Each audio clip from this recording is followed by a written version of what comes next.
I'm about to embark on an epic adventure to the late Cretaceous period of Mongolia. To come face to face with some of the strangest and most iconic creatures to have ever walked the earth.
Hello, dear zoo-goer. We hope you have enjoyed your stay thus far.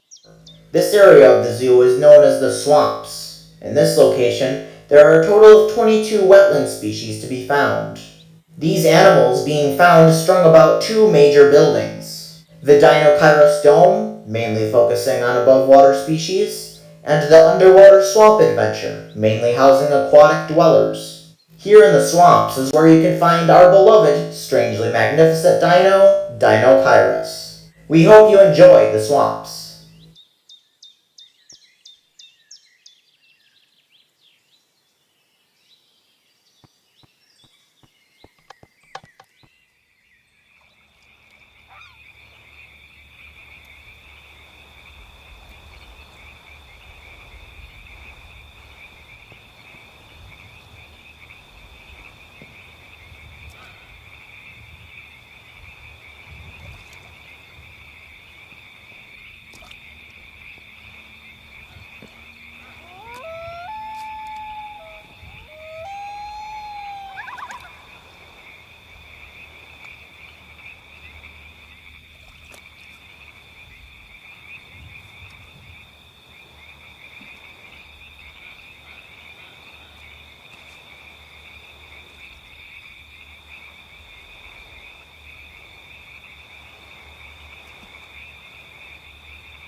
the type species of the Halszkaraptorines.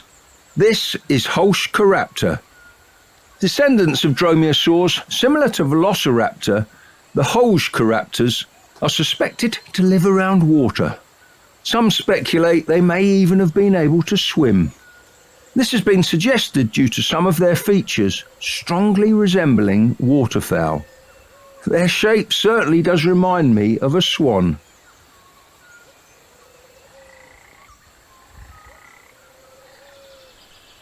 Teviornis has the long legs and neck of perhaps a heron or flamingo. But if you take a look at its beak, you'll see that the descendants of this bird will become ducks and geese. Birds split off from the other dinosaurs in the Jurassic period, 150 million years before the present day. Their earliest ancestors may have been weak flyers or even gliders. When the famous asteroid hit the Earth at the end of the Cretaceous, non-avian dinosaurs may have died out, but birds remained. It's fantastic to think that dinosaurs still live among us today.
Alternalia is a frog related to midwife toads and painted frogs.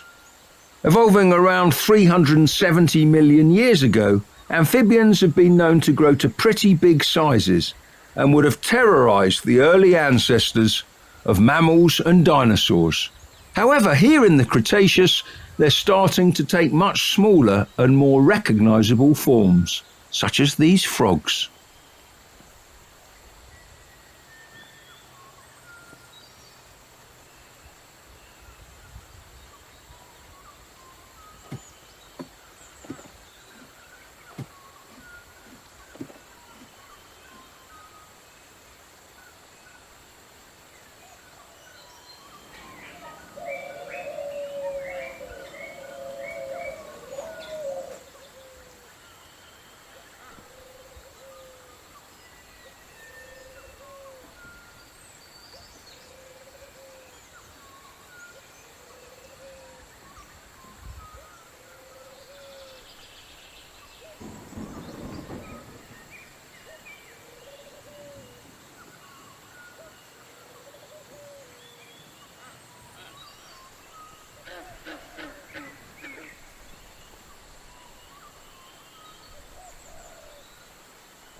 Named after the Nemegt Formation, this Alvarezaur is called Nemegtanicus.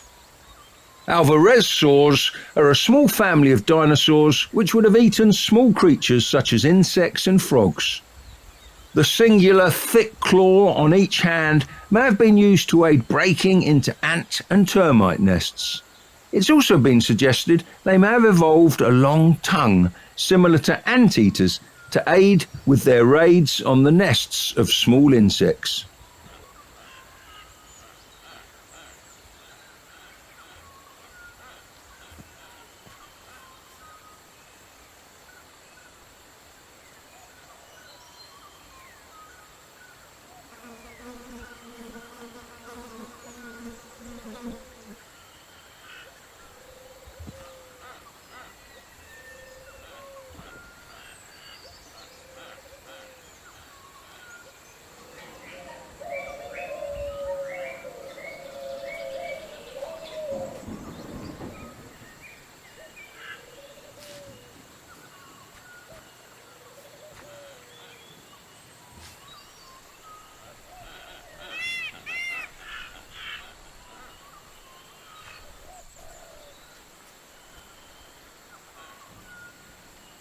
This is the Oviraptosaur, Conchoraptor.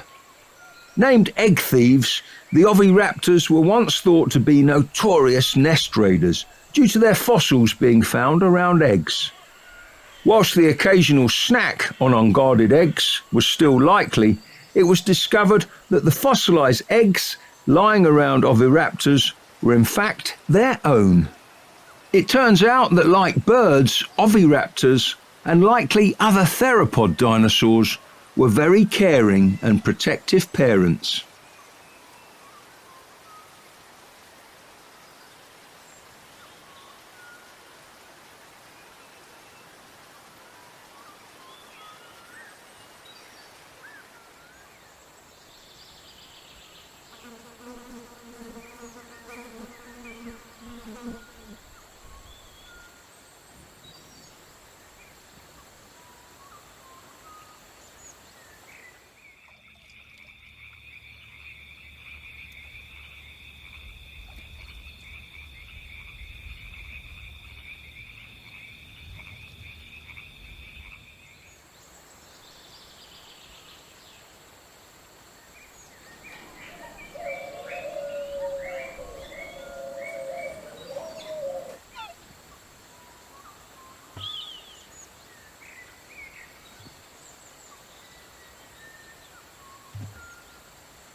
This small bird is Gobipteryx. Birds split off from the other dinosaurs in the Jurassic period, 150 million years before the present day.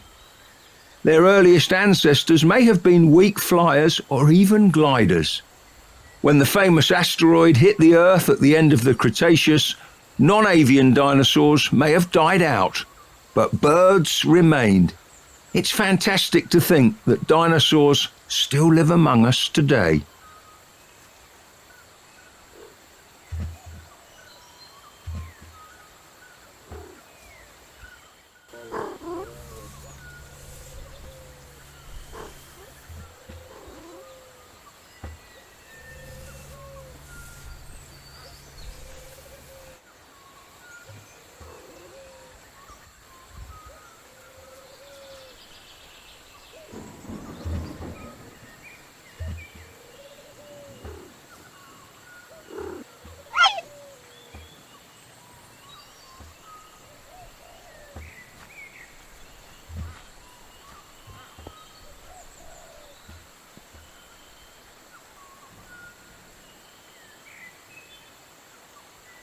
This is Ornithimimus, an Ornithimosaur. Ornithimosaurs very much resemble modern-day ostriches, and would have likely behaved in similar ways. They would have been able to run at high speeds and would probably have lived in social groups. Evidence of feathers has been found on some Ornithimosaurs, although amounts may vary across different species. It's been suggested their arms would have been well adapted for grabbing vegetation and pulling it towards their mouths.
Archosaurus is a relative of the crocodile that lived on land. Although it may be hard to believe, the ancestors of crocodiles would have all looked very similar to this. Some may have even walked on their two back legs. Along with the dinosaurs and pterosaurs, the crocodilians make up the group known as Archosaurs. Of course, in today's time, crocodiles are a force to be reckoned with. And here in the Mesozoic, it's no different. Be very careful around the water's edge. You risk both attack from patrolling land crocs and ambush from below the water.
Deinocheirus.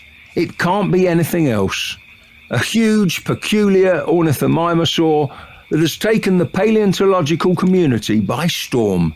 A theropod that grew far larger than T-Rex. It's been suggested its duck-like bill would have been perfect for grinding up aquatic plants, and that Deinocheirus may have lived near fresh water. It's also likely that Deinocheirus would have also fed on the occasional fish as an extra source of protein.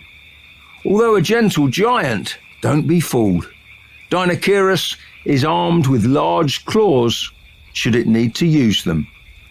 Try not to spook it.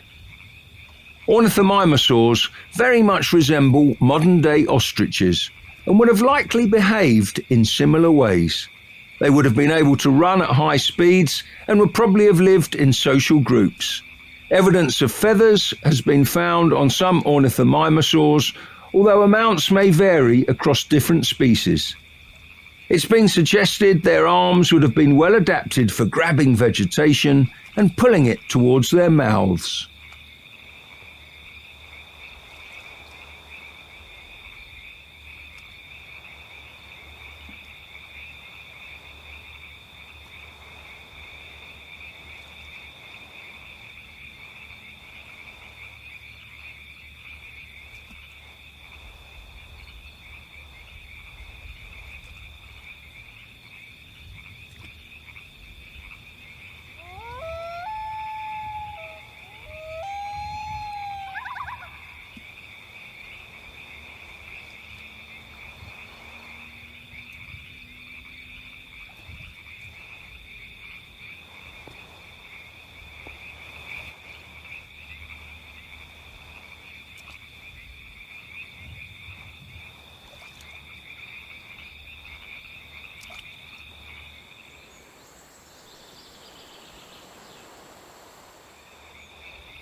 Please go watch part 2. You're not getting the full experience without it. It premieres literally a half hour after this.